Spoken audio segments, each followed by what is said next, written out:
Jadi teman-teman, ini saya masih di mobil, baru aja dari kantor polisi. Habis ngurus pelaporan dugaan penipuan.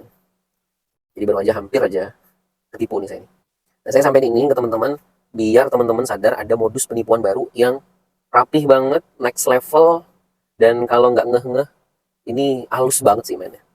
Jadi disimak ya, moga-moga nggak kena di teman-teman dan sebarin ke banyak orang, biar nggak kena lah ya. Jadi gini, awalnya tadi pagi itu saya dapat voice message call gitu dari nomor yang cuma beberapa angka yang ngabarin bahwa BPJS Anda akan segera dinonaktifkan karena ada pengambilan obat intinya atau penggunaan yang berlebihan. Dan di situ langsung di akhir voice-nya cuma beberapa detik dan langsung bilang kalau mau tahu lebih lanjut, informasi lebih lanjut, tekan nol. Dan saya tanpa curiga langsung pencet nol tuh saat itu.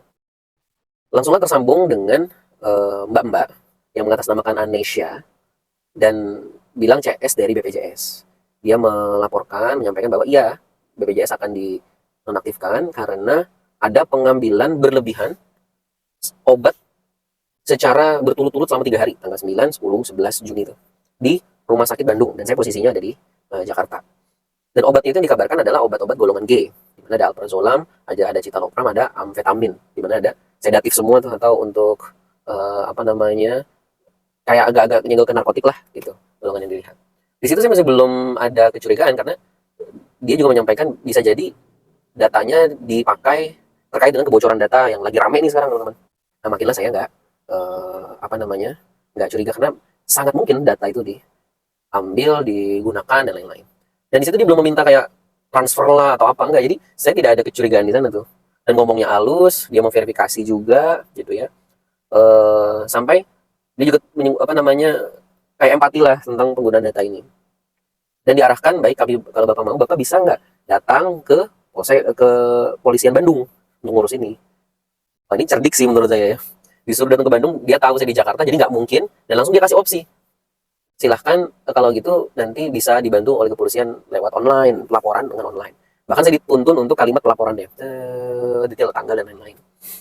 Nah, akhirnya saya ikutin tuh, gitu kan, diikutin, langsung disambungkan. Jadi nomor ini jangan ditutup, kami akan sambungkan kepada kepolisian di Bandung. Akhirnya tersambung tuh teman-teman ke kepolisian di Bandung. Ngakunya gitu. Dan diangkatlah sama seseorang di sana yang mengaku Ibda Agung kalau nggak salah. Dan suaranya, nadanya, pemilihan katanya, gesture, cara ngomongnya itu polisi banget. Dan kebetulan saya anak polisi juga. Jadi ini cakep sih mainnya gitu. Nah, sebelum lanjut saya membahas dulu bahwa lihat teman-teman, polanya kita nggak dikasih jeda untuk berpikir. Langsung tadi voice message masuk, kemudian langsung disuruh pencet nol, nol langsung disampaikan apa tekanannya, kondisinya penggunaan ini. Dan situ belum ada tekanan banget ya, yang di fase BPJS itu. Karena hanya, oh ini ada indikasi digunakan buat narkotik, kemudian paling diblokir atau saya diperbaikin BPJS-nya gitu. Nah, kemudian lari lagi ke kepolisian. Nah, mulailah tekanan di sini. Dan itu nggak dikasih jeda untuk berpikir kritis di sananya. Nah, lanjut nih. Ini yang lebih menantang di fase kepolisiannya. Nah, di fase kepolisiannya ini, tadi udah saya sampaikan gitu, kemudian dia tidak serta-merta langsung, wah iya bapak ketipu, bapak datanya dimainin. Enggak, justru dia memposisikan seperti layaknya polisi. Saya dicurigai juga apa namanya, berkomplot. Nah, ini kita netral ya Pak, ada di tengah. Jadi ini kan kami verifikasi semuanya. Data saya dan apa namanya, dibantu bikin pelaporan online. Karena dia juga minta datang ke sana nggak bisa, jadi dibantu pelaporan online. Sampai saya sejauh ini belum ada kerugian. Dan tekanannya makin besar ditambah itu apa? Minta nomor KTP, minta data untuk dicek tuh, untuk dicek kepada kepolisian pusat terkait kasus ini. Dan saya nggak diminta tutup telepon, dia langsung telepon ke pusatnya untuk ngecek kasus yang terjadi di identity saya. Dan saya disuruh dengerin dia telepon pakai HT gitu. Dan itu pakai bahasa-bahasa polisi, pakai kode, pakai gaya komunikasi. Bener-bener nggak ketara itu penipuan. Makanya harus hati-hati nih teman-teman. Dan tekanannya makin ditambah bahwa saya dikabarin, iya itu terjadi pengambilan itu, dan bukan hanya itu, identitas saya dipakai untuk buka rekening salah satu bank yang di rekening itu digunakan oleh nama seorang bandar narkotik gitu. Seorang bandar narkotik, dan rekening itu digunakan untuk pencucian uang, dan saya statusnya di sana sudah jadi tersangka juga. Diindikasikan rekening saya dibeli senilai 60 juta, kemudian proses pencucian uang ada masuk 770 juta, dan saya dapat 10%-nya. Nah di situ tuh halus banget, dia mau masuk rekening nih, ngomongin rekening nih teman-teman. Oh di situ akhirnya diminta sama dia, bapak ini intinya kasus berat, jadi butuh apa namanya, koordinasi atau kerjasama yang baik agar saya juga tidak dicurigai gitu sebagai komplotan, karena di sana ngakunya yang udah ditangkap, dia ngaku si bandar itu udah ditangkap dan ngakunya kenal sama saya, transfer dan lain-lain. Maka polisi itu makin mencoba berada di tengah tuh posisinya si penipu ini. Makinlah dalam, tekanannya makin besar, kok jadi serius begini gitu kan. Dan kalau kita mau agak lompat dikit teman-teman, itu sebenarnya ujungnya dia mau minta transferan, tapi halus BPJS, set, nggak ada ngomong-ngomong transferan, kepolisian nggak ngomong-ngomong rekening tiba-tiba, tapi masuknya halus gitu. Sampai akhirnya dia apa namanya, mau bantu, dia bantu dengan cara begini. Dia nggak, sini pas saya bantu tapi transfer sekian ke saya, enggak. Ini halus banget. Ini waktunya singkat, mudah-mudahan cukup ya. Jadi dia itu minta ngecek rekening saya, silakan bapak cek rekeningnya, sekarang ada berapa? Saya bilang rekening ada 4 rekening, isinya berapa dia bilang, dan saya sampaikan nominalnya. Yang bikin makin nggak apa namanya, nggak curiga adalah ketika saya mau nyebut rekening, dia bilang, oh jangan pak, jangan sebut nama rekeningnya, kami tidak berhak untuk itu data pribadi bapak, kita hanya mau lihat jumlahnya aja. Saya sebutlah angka sekian dan dia nggak minta detailnya. Nah disinilah mulai mau mainin teman-teman. Nah kayaknya nggak cukup, nanti kita bahas di part 2 aja kali ya. Nah lanjut ya teman-teman, nyambung dari yang terakhir, udah mulai ditanya tentang rekening. Ini modusnya beda dengan penipuan-penipuan yang lain. Biasanya kan anak kecelakaan, anak ketangkep lah, minta langsung direct ditransfer lah, kan gitu ya. Ini enggak, jadi dibikin panjang dan dibikin kita nggak fokus ke situ, dialih-alihkan gitu pikiran kita. Nah, ceritanya gini lanjut. Dia bilang hanya pengen tahu nominalnya, selesai, dan dia bilang, Pak, ini kita harus ngecek semua mutasi-mutasi di rekening Bapak yang ini untuk memvalidasi bahwa bantu Bapak juga, Bapak tidak ada keterkaitan dengan pencucian uang, penerimaan yang tadi 70 juta, 60 juta. Kita butuh data itu Pak, untuk benar-benar kami percaya bahwa Bapak tidak terlibat. Bapak mau dibantu? Gitu. Oh iya siap, gimana? Ya Pak, nanti akan ada, kita akan minta bantuan dari PPATK untuk ngecek rekening mutasi Bapak semuanya. Gitu. Nah dari PPATK itu nanti akan bikinin rekening perlindungan. Nah namanya gitu, rekening perlindungan. Dimana nanti uang-uang Bapak diletakkan di situ dulu. Nah, kalau sampai kalimat itu doang, letakkan di situ dulu sementara. Kalau kalimatnya sampai situ, masih bisa curiga tuh. Wah, nanti apa ini rekening? Tapi langsung dialihkan lagi. Nggak sempat mikir panjang dan banyak di situ, langsung dialihkan lagi. Nanti rekening Bapak ini akan divalidasi, dicek, kemudian diapain lah selama beberapa menit saja dan lain-lain. Gitu, teman-teman. Jadi kita nggak diizinkan berpikir dalam tentang yang rekening perlindungan itu.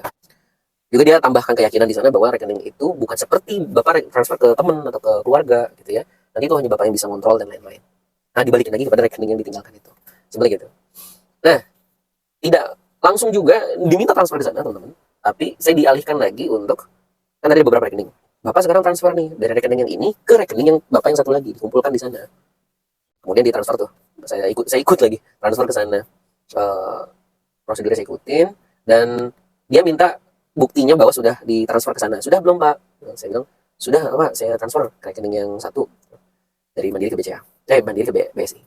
Nah, qadarullah, pertolongan Allah juga nih kayaknya. Pas saya ngakses BSI, itu hari ini lagi error. Nggak bisa masuk. Sehingga saya bilang, Pak ini belum bisa masuk, Pak ini belum bisa masuk. Stuck di depan terus. Gitu, teman-teman. Ditungguin sama dia lama. Nah, disitulah saya punya waktu berpikir tuh, teman-teman, punya jeda waktu berpikir tentang ini benar apa enggak gitu. Karena dari awal proses sampai titik yang tadi saya ceritakan itu tidak dikasih jeda waktu berpikir, langsung smooth, nggak pakai putus, dan positioningnya dia kuat. Tadi ada BPJS, yang kedua polisi, bahkan ini yang belum saya ceritakan.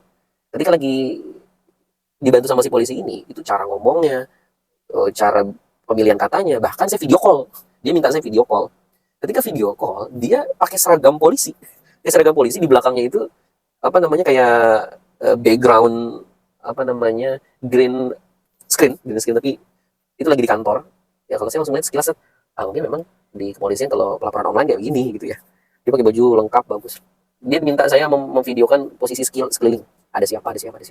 Karena ketika saya pelaporan itu, dia minta tidak ada gangguan sama sekali. Karena mau direkam. Suara anak kecil nggak boleh, semua terkondisikan, harus sendiri. Gitu kan. Jadi saya ke kamar. Gitulah. Nah, qadarullah, lagi nunggu begitu, istri saya telepon. Karena ketika itu saya nyatetnya tuh di WA istri, bahwa ada penyalahgunaan obat begini, BPJS mau dinonaktifkan, sekarang lagi laporan polisi. Saya kirim WA, dia curiga, wah itu penipuan. Pas dia nelfon ke saya reject, saya jangan, aku lagi laporan polisi nih. Istri saya nelfon ke orang rumah lainnya untuk ngingetin saya, itu penipuan gitu kan. Qadarullah, akhirnya nggak bisa, dia minta siang ini dikabarin lagi, akhirnya di stop tuh, berhenti lulep gitu kan. Akhirnya adik saya, istri saya, mertua saya kasih tahu itu penipuan tuh gini.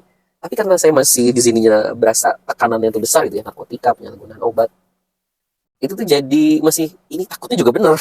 Akhirnya Jik berpikir, akhirnya saya tenangin diri dulu saat itu dan langsung ngecek ke bonggol utamanya. Semua case ini kan dari BPJS. Saya telepon lah BPJS pusat dan dia bilang tidak ada pak yang seperti itu hanya penipuan gitu. Itu pun saya masih ngerasa wah ini masih belum yakin, aja telepon ke bank juga gimana minta arahannya karena udah sempat ngeluarin data-data KTP tadi kan.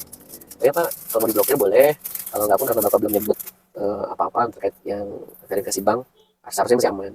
Dan saya ke kantor polisi juga barusan tuh sama istri biar lebih yakin lagi karena ketika ngomong narkotik, penyalahgunaan obat lah, jaringan besar, tekanan itu beda gitu. Polisi bilang udah mas blokir aja itu penipuan. Sudahlah ngeplong, akhirnya bikinlah video ini. Jadi teman-teman, saya mau kasih tahu ini penipuannya next level. Biasanya kan nipunya itu pakai dibikin anak lagi sakit, kecelakaan, anak ketangkep, harus segera kita dibikin panik. Tapi kalau itu kan kita masih bisa ngeliat, oh anak aja di rumah gitu kan. Tapi kalau ini halus banget dan nggak minta uang langsung, dia muter dan kita nggak dibikin sempat mikir, nggak dibikin sempat ngejeda, nggak sempat memverifikasi. Ah, masya Allah. Nah, ya ini juga pasti ada salah. Saya juga nggak aware, tapi dalam kondisi mungkin kita masing-masing kan nggak tahu kondisinya. Ya, capek lah, lagi kerjaan apa lah, dengan sistematika cara kayak gitu dia mengalihkan lagi kepada tujuan utamanya. Itu saya bilang ini cakep banget sih. Maka teman-teman hati-hati ya ketika ada case modus model kayak gini dari BPJS kemudian dilempar ke polisi dan lain-lain, disuruh datang nggak bisa, Anda bikin laporan online kemudian diverifikasi data, pada intinya akhirnya uang kita akan dimasukkan ke rekening apa namanya perlindungan bahasanya dia, padahal mah mau diambil gitu. Juga agak worry karena data KTP udah dikasih, keluarga bilang itu bisa dipakai buat pinjol tuh nantinya gitu kan. Oh iya juga kan, ya validasi ke beberapa pihak. Nah itu aja teman-teman, jadi mau cerita itu moga-moga ada manfaatnya.